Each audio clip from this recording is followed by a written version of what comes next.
Hey, what's up guys and welcome back to the channel. You know it's your boy Anime King, and today we're going to be doing part 10 of What If Naruto was taken by the Raikage. Get this one to 200 likes and you'll be getting part 11 as soon as possible. Destroy the like goal, comment down below, turn on that bell notification so you can stay posted and see when I post. And share to all of your friends on your social media platform. And go check out my other what ifs. And you can switch across to check out the playlist for this from 1 to 9. I've created a playlist. So without further ado, let's get straight into this. Start the intro.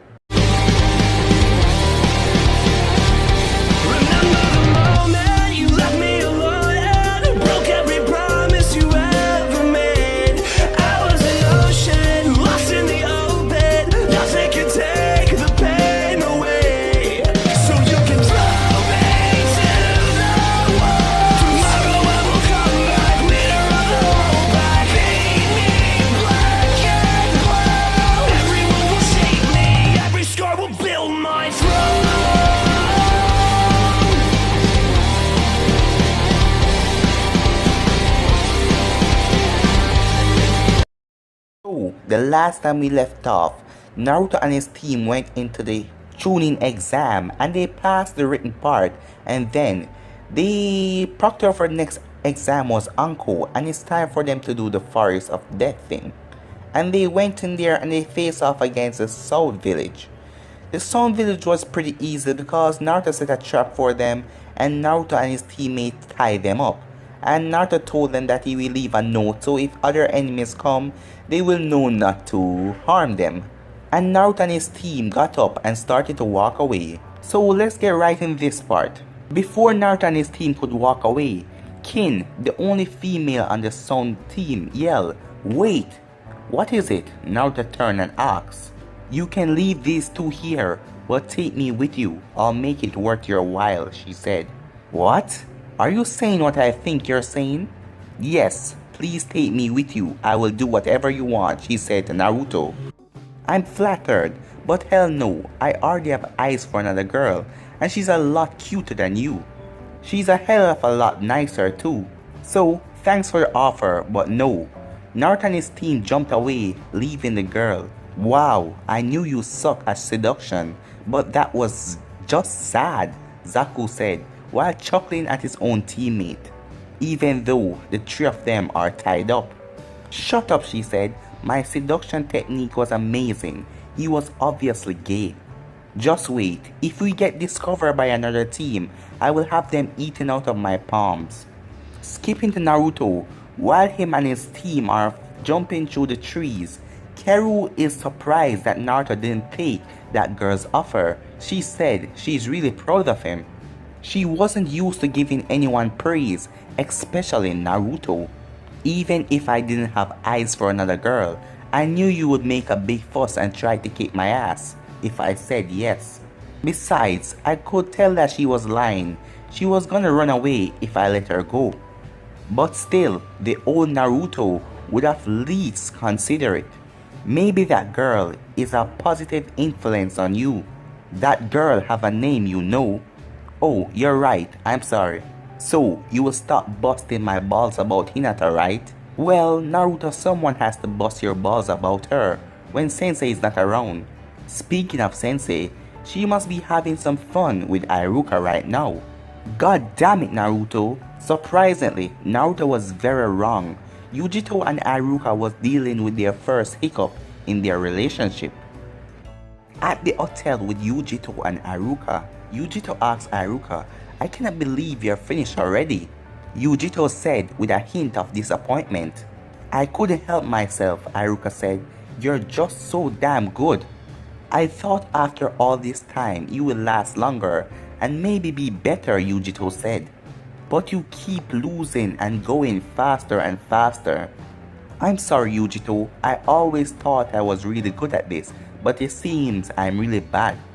"Don't worry," Yujito said. "Being a terrible card player isn't the end of the world, so they were just sitting around playing cards. And you're still good in the sack," she said. Back in the Forest of Death, Naruto got a cheeky grin and turned to look at Karu. Iruka and Yujito probably start playing cards by now, he said. Oh, you thought I was going to say something else, he said to Karu. Wait, Naruto said as he suddenly come to an immediate stop. Amoy and Karu stopped too, looking around if there are any enemies behind them. When they saw that no one was behind them, they asked Naruto what was wrong. Oh, I have to pee. What? That is why you stopped so dramatically? You know we're almost at the tower, right? Yeah, I know, but I really have to go badly. I've been holding it since we fought those 3 idiots. Fine then, just hurry the hell up, so we can get this test over with, Karu said.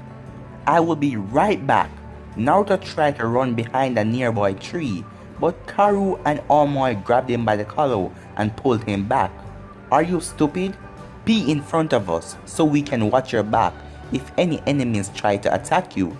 You are asking to get ambushed if you go behind a tree where we cannot see you, Karu said. But I cannot go if you watch, Naruto said embarrassedly.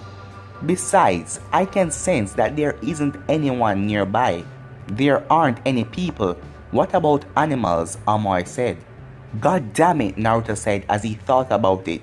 There were indeed a ton of animals nearby, and Naruto wasn't about to risk some random snake falling out of a tree and crushing his life with Hinata. Fine, Naruto said.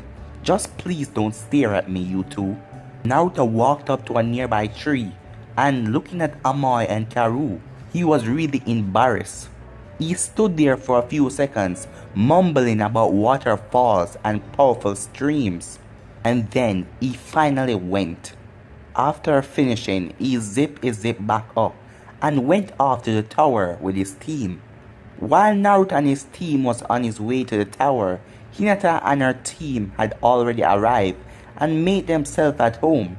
Hinata was sitting in a chair reading a little orange book in one of the rooms of the tower.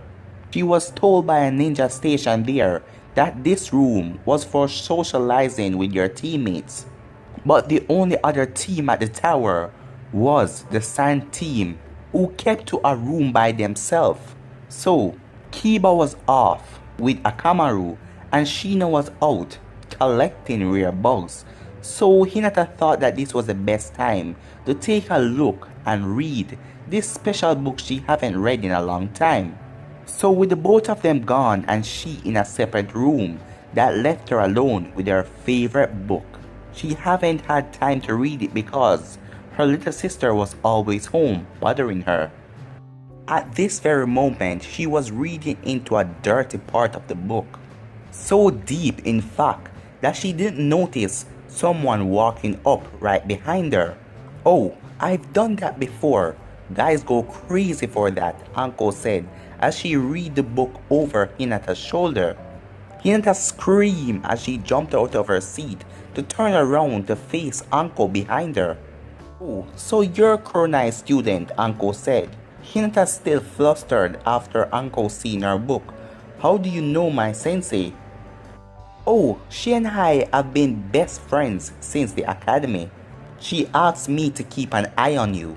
Something about her catching a cloud ninja, try to sweet talk his way in your pants or something.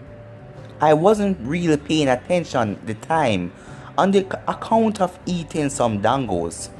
She even asked you? Hinata said, now thinking that everyone would try and stop Naruto from talking to her. Oh, I see, Uncle said. You actually like that cloud ninja. Yeah, I really like him, but I'm not ready for those things yet, Hinata said. Good, Uncle replied. So, who is this cloud ninja? Did he make it past the first exam? Hinata was slowly warming up to Uncle. She started to smile and talk to her like she would talk to Kuronai. Oh yes, he was the blonde one who was sitting next to me. He passed the exam too.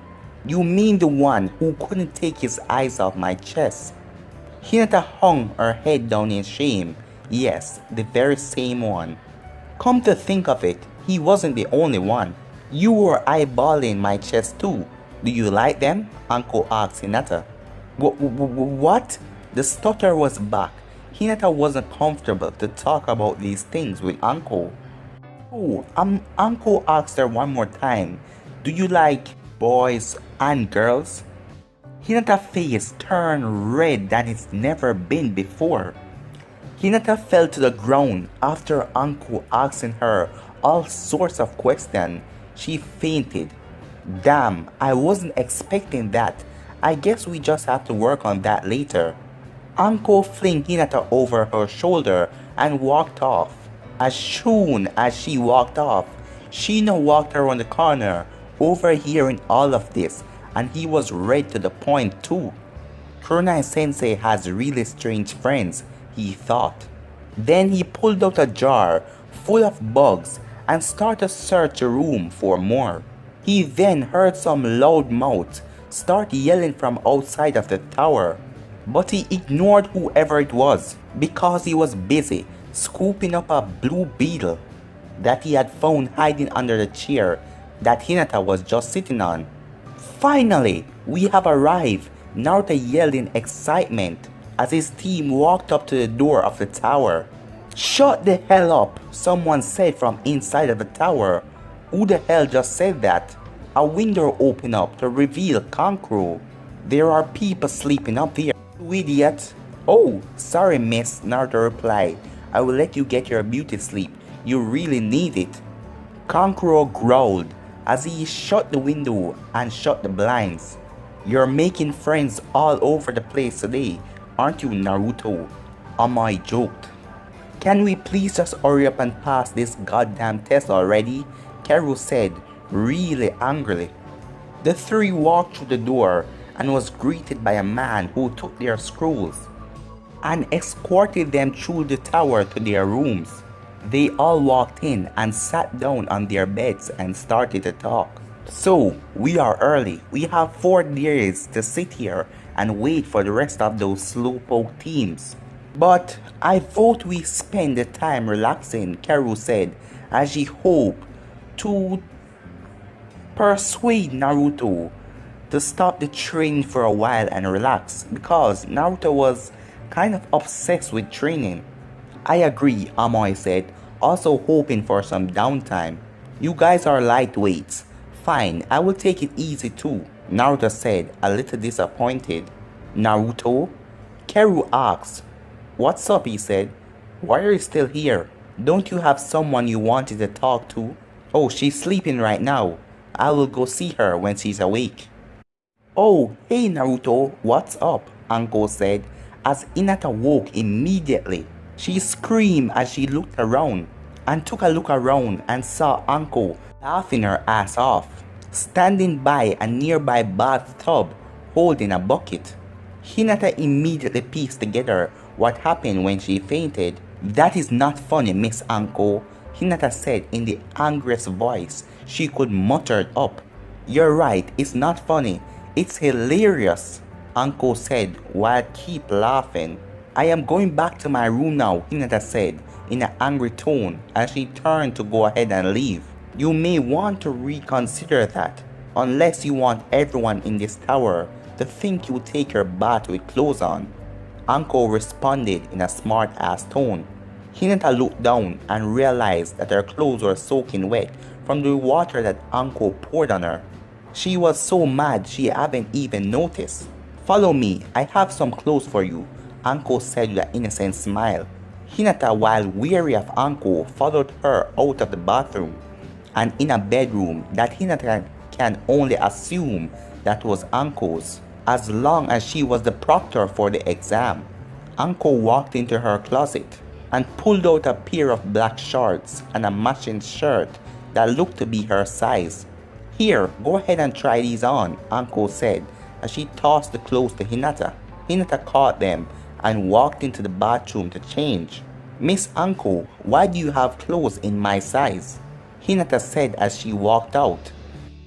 Guys like when girls wear clothes that are really tight on them.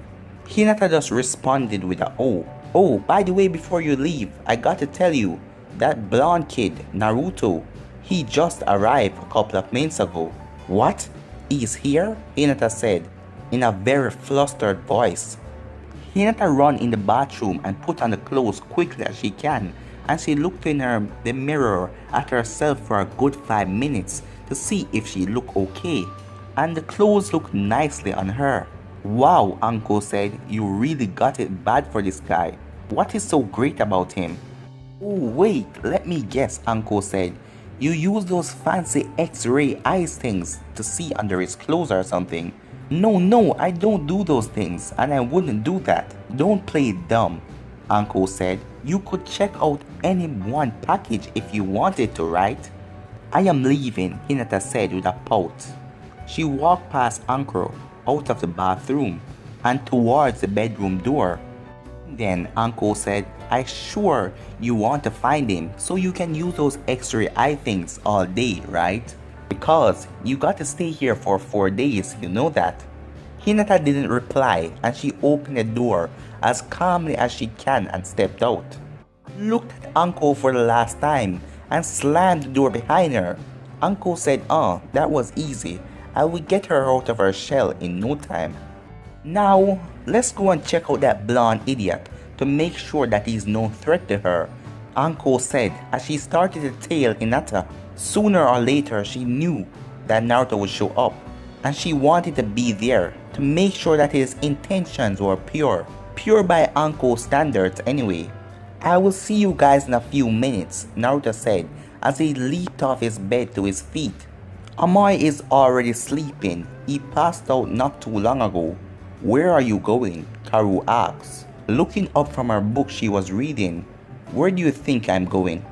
Don't do anything stupid like get into a fight with your teammates. You worry too much. At the first sight of trouble, I will bolt back here. I promise. Hinata was walking down the hallway to her room, deep in thought, not really looking around or paying attention. The nerve of that shameless woman, she thought, asking me those dirty questions, and with that accusing me of misusing my Byakugan. How could Kurenai Sensei be friends with that woman? Oh God, could Kurenai Sensei act like her as well? Hinata was cut off of her thoughts when she was walking past a door that was slightly cracked and she was dragged inside. What the hell? Uncle thought. Uncle was on the ceiling tailing Hinata. She quickly dropped down and ran into the room. But the room was empty. No one was in there. But what caught Uncle's attention was the open window with a note on the wall next to it. She ran over to read what the note said. Spying on people isn't very nice. You cannot lose me that easily, Uncle said as she hopped out of the window and ran up the side of the wall with a chakra. She noticed that about 3 floors down was another open window. She thought that was where Hinata went to. But back in the same room, Naruto and Hinata crawled out from under the bed. Naruto had went under the bed with Hinata and he opened the window for Uncle to think that he went outside. He started to laugh. Did you see the look on her face? She was really pissed off. Naruto continued to laugh. Thank you for getting rid of her, Naruto. She's a friend of my sensei who was asked to keep an eye on me. A shameless woman who talk about all sorts of dirty things with me. Why did your sensei ask her to keep an eye on you? You were one of the first people to get here, so you were obviously really strong. My sensei is really overprotective and she feel like she always has to watch over me. I know what's that like. It took me forever to convince my big sister that I could protect myself. But Hinata, she's just watching over you to make sure you're safe. But she doesn't have to worry. I will make sure you're safe also. Thank you, Naruto. You say such nice things. Hinata was starting to get red in the face again. Don't ever stop doing that. Doing what? Hinata asks. That blush is so cute. Don't ever stop doing it. Naruto grabbed Hinata and pulled her close in a hug. Naruto? Hinata asks. Yes, he said. Why are you poking me on the leg? Naruto then heard Kurama laughing in his head.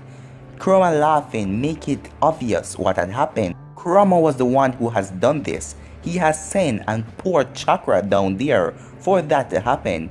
Naruto is really cursing Kurama in his mindscape right now. while Kurama just keep on laughing at him. Hinata, I am so sorry, Naruto apologized as he broke away from Hinata. Don't be, she said, I am flattered. Really? It means you think I'm beautiful, right? Of course, he said. The two started to stare in each other's eyes, and slowly, Naruto started to get closer and closer. Then, they heard a loud voice outside. Yes, we're finally out of that forest. Damn it, that pink-haired girl ruined the mood, Naruto thought. I guess you having no good luck today, Kurama said, while laughing in Naruto's mindscape.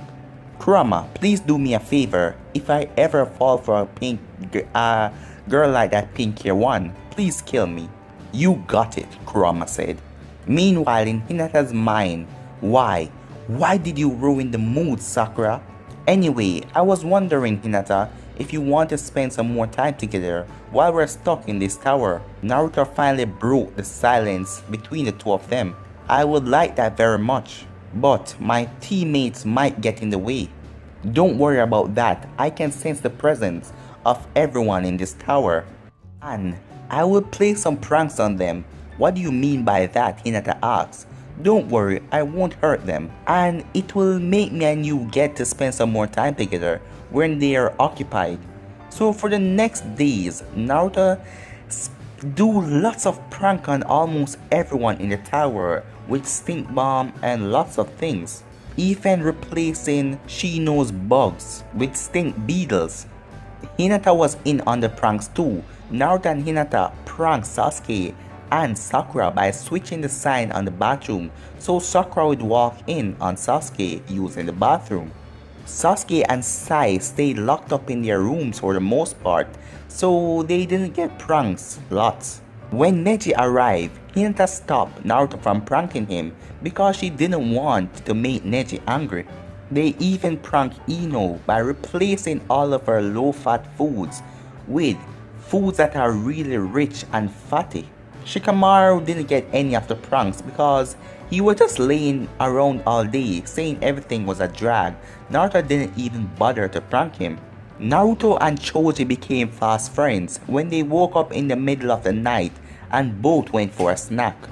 On the final day, Kabuto showed up with his team. Once the deadline passed, everyone was ordered to come down to the auditorium so the Hokage could congratulate everyone and explain the next phase of the exam. But since there was a lot more teams than there usually are, they decided to hold small matches to get people out of the way. So right here everything played out pretty quickly. Kabuto quit because he said he didn't want to fight, but overall he was a spy here to spy on people by Orochimaru. The proctor for the exam told them to please turn their attention to the monitor when everyone turned around. The first match here, everything's gonna change up a lot. The first match here was Neji versus Rock Lee. But guys, I'm gonna end right here. If you want to see the next part of this, go ahead and destroy the like button, comment down below, turn that bell notification, stay posted. I'm out for now guys. Peace.